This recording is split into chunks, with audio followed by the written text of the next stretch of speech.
வஜஅல் அஃஇததம் மினன் நாஸி தஹ்வி இலைஹிம். அதற்கு பிறகு துஆ கேட்கிறார்கள், யா அல்லாஹ் மக்களை இவர்கள் இருக்கக்கூடிய இந்த இடத்துக்கு கொண்டு வந்து சேர்த்து வசிக்க வைப்பாயாக, மக்களுடைய ஒரு கூட்டத்தை இங்கு கொண்டு வருவாயாக. வர்சுக்ஹும் மினஸ் ஸமராத், இவர்களுக்கு உண்ணுவதற்குள்ள உணவுக்குரிய ஏற்பாடுகளை நீ செய்வாயாக. இவைகளை நீ ஏன் செய்ய வேண்டும்? லஅல்லஹும் யஷ்குரூன், அவர்கள் அதை சாப்பிட்டு அவர்கள் புசிக்க வேண்டும் என்பது அல்ல, இவர்கள் உனக்கு நன்றி செலுத்த வேண்டும். இவ்வளவு பெரிய சிரமத்துக்கு பிறகு, இவ்வளவு பெரிய கஷ்டத்துக்கு பிறகு, அல்லாஹுக்காக தியாகம் செய்த பிறகு கிடைத்த இந்த உணவின் மூலமாக, கிடைத்த இந்த மக்களுடைய தொடர்பின் மூலமாக உனக்கு நன்றி செலுத்தக்கூடியவர்களாக இவர்கள் மாற வேண்டும் என்று அந்த நபி இப்ராஹிம் அலைஹிஸ்ஸலாத்து வஸ்ஸலாம் அவர்கள் கேட்கக்கூடிய துஆவிலே நன்றி செலுத்தக்கூடிய தன்மை அவர்களுடைய உள்ளத்திலே ஏற்படுத்துவாயாக, தொழுகையில் நிலைநாட்டக்கூடிய தன்மை அவர்களுடைய உள்ளத்தில் ஏற்படுத்துவாயாக என்ற துஆக்கள் மிக முக்கியமான இடத்தை பெறுவதை நாங்கள் இந்த துஆவிலே பார்க்கிறோம். மேலான கண்ணியத்துக்குரியவர்களே, ஒரு முஃமினுக்கு சந்தோஷம், ஒரு முஃமினுக்கு இன்பம் அவன் அல்லாஹ்வுக்கு கட்டுப்படக்கூடிய செயல்களில் ஈடுபடுவதில் தான் இருக்கிறது என்பதை நபி இப்ராஹிம் அலைஹிஸ்ஸலாத்து வஸ்ஸலாம் அவர்கள் இங்கு உணர்த்துகிறார்கள். ஆக ரசூலுல்லாஹி ஸல்லல்லாஹு அலைஹி வஸல்லம் அவர்களுடைய தந்தையாக இப்ராஹிம் அலைஹிஸ்ஸலாத்து வஸ்ஸலாம் அவர்கள் இருக்கிறார்கள். நபி இஸ்மாயில் அலைஹிஸ்ஸலாத்து வஸ்ஸலாம் அவருடைய சந்ததியில் இருந்துதான் ஹஜ்ரத் ரசூலுல்லாஹி ஸல்லல்லாஹு அலைஹி வஸல்லம் அவர்கள் தோன்றுகிறார்கள். இப்பொழுது இந்த குடும்பத்தின், இந்த ஆழமான இந்த குடும்பத்தின் தியாகத்தை பற்றி அல்லாஹ் குர்ஆனிலே மிக தெளிவாக எமக்கு பல இடங்களில் சொல்லிக் கொண்டிருக்கிறார். இப்பொழுது ஷாமுக்கு சென்று விடுகிறார்கள் நபி இப்ராஹிம் அலைஹிஸ்ஸலாம். நபி இஸ்மாயில் அலைஹிஸ்ஸலாம் அவர்களுக்கு ஜம்சம் கிடைத்த வரலாறு, அதை பற்றியெல்லாம் நாங்கள் கேட்டிருக்கிறோம். சஃபா மர்வாவுக்கு இடையிலே ஹாஜரா ரலியல்லாஹு அன்ஹா ஓடிய சந்தர்ப்பம், அல்லாஹ் ஜம்சமை வெளிப்படுத்திய விடயங்கள், இவைகள் அனைத்தையும் நாங்கள் பல தடவை கேட்டிருக்கிறோம். இப்பொழுது இஸ்மாயில் அலைஹிஸ்ஸலாத்து வஸ்ஸலாம் அவர்கள் அங்கிருந்து அவர்களுடன் வந்து வசித்த அந்த ஜுர்ஹும் கோத்திரத்தினரை சேர்ந்த சிலர் ஒரு பெண்ணுடன் திருமணம் செய்து கொள்கிறார்கள்.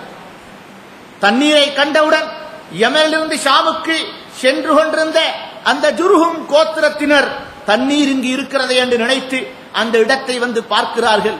ஒரு சிறு குழந்தையும் அந்த குழந்தையுடன் தாயும் அங்கு தண்ணீரும் இருந்து கொண்டிருக்கிறது. இதை பார்த்த அந்த கோத்திரத்தினர், நாங்களும் இங்கு உங்களுடன் வசித்துக் கொள்ளவா என்று கேட்க, ஆம் வசித்துக் கொள்ளலாம், தாராளமாக வசித்துக் கொள்ளலாம், ஆனால் தண்ணீரிலே உங்களுக்கு எந்த பங்கும் கிடையாது என்று இஸ்மாயில் அலைஹிஸ்ஸலாத்து வஸ்ஸலாம் அவருடைய தாய் கூற அவர்களும் அங்கு வசித்துக் கொள்கிறார்கள். இவ்வாறு அந்த இஸ்மாயில் அலைஹிஸ்ஸலாம் அந்த இடத்திலே பெரியவர்களாக ஆகி அங்கே திருமணம் முடிக்கிறார்கள். பிறகு ஒரு நாள் நபி இப்ராஹிம் அலைஹிஸ்ஸலாம் அங்கு வருகிறார்கள். அங்கு வந்தால் நபி இஸ்மாயில் அலைஹிஸ்ஸலாத்து வஸ்ஸலாம் அவர்கள் வீட்டில் இல்லை, அவர்கள் வேட்டையாட சென்றிருக்கிறார்கள். இப்பொழுது வீட்டில் இருந்த அவர்களுடைய மனைவியிடம், எங்கு உங்களுடைய கணவன் என்று கேட்கிறார்கள். வேட்டையாட சென்றிருக்கிறார் என்று பதில் வருகிறது. உங்களுடைய வாழ்க்கை எப்படி செல்கிறது என்று நபி இப்ராஹிம் அலைஹிஸ்ஸலாத்து வஸ்ஸலாம் அவர்கள் ஒரு சுருக்கமான ஒரு கேள்வியை கேட்கிறார்கள். அந்த பெண்ணோ, நாம் மிக சிரமத்தில் இருக்கிறோம், மிக கஷ்டத்தில் இருக்கிறோம், மிக துன்பத்தில் இருக்கிறோம் என்று வாழ்க்கையினுடைய சிரமங்களை அந்த நபி இப்ராஹிம் அலைஹிஸ்ஸலாத்து வஸ்ஸலாம் அவர்களிடம் முறையிடும் பொழுது, நீ உன்னுடைய கணவன் வந்து விட்டால் அவருக்கு சலாம் சொல்லி உன்னுடைய வாசல் படியை மாற்றி விடும்படி கூறியதாக சொல்லவும், கூறியதாக சொல்லிவிடவும் என்று கூறி திரும்பி சென்று விடுகிறார்கள். இப்பொழுது நபி இஸ்மாயில் அலைஹிஸ்ஸலாம் வீட்டுக்கு வருகிறார்கள். நடந்த நிகழ்வுகளை மனைவி குறிப்பிடுகிறார்.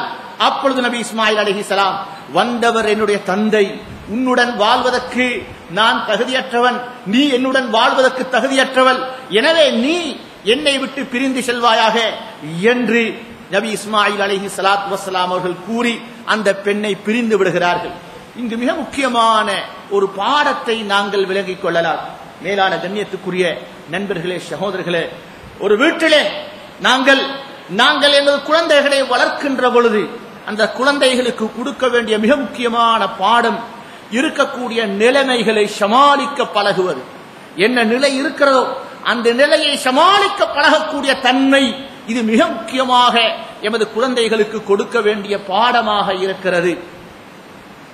அங்கு நபி இப்ராஹிம் அலைஹிஸ்ஸலாத்து வஸ்ஸலாம் இடத்திலே அந்த பெண் இருக்கக்கூடிய வீட்டில் இருக்கக்கூடிய சிரமங்களை முறையிடுகிறார்.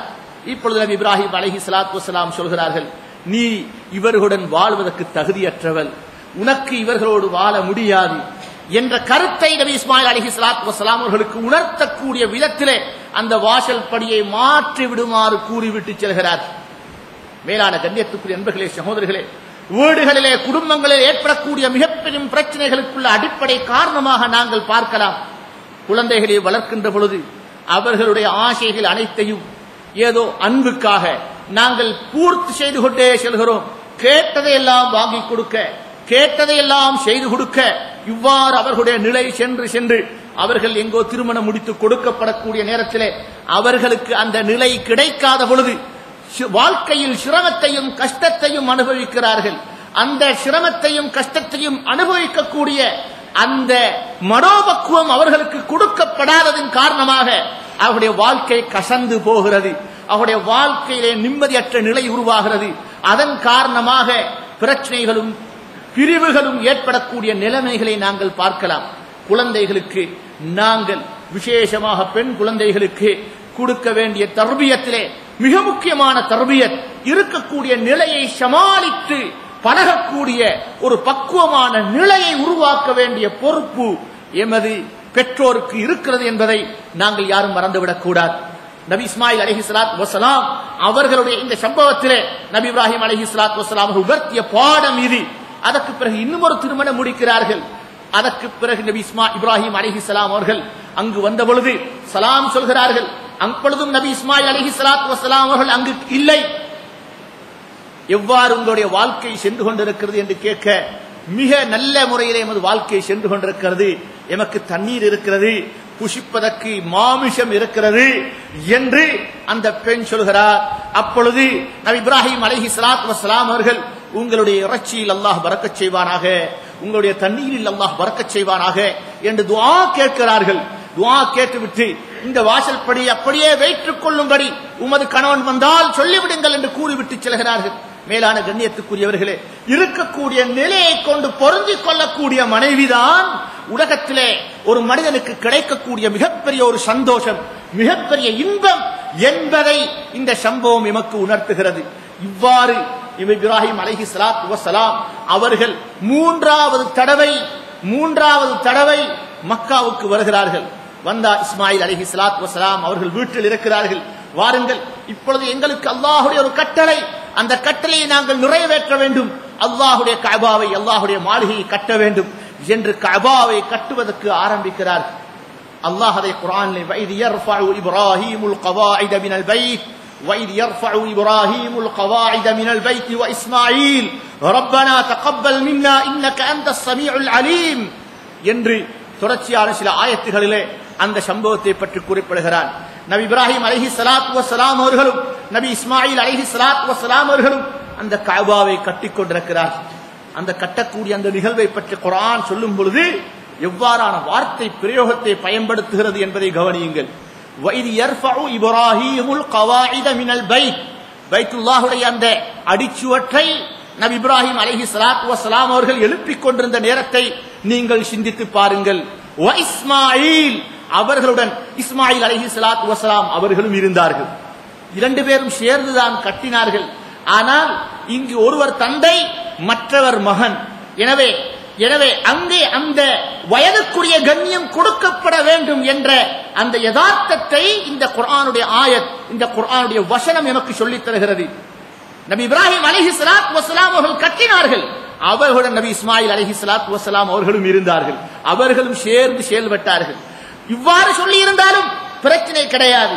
வைத் யர்ஃபஉ இப்ராஹீமுல் வ இஸ்மாயிலுல் கவாயித மினல் பைத், இப்ராஹீமும் இஸ்மாயில் அலைஹிஸ்ஸலாம் ஆகிய இருவரும் சேர்ந்து கஅபாவை கட்டிய நிலையை நீங்கள் சிந்தித்து பாருங்கள் என்ற வார்த்தை பிரயோகத்தை குர்ஆன் பயன்படுத்தவில்லை.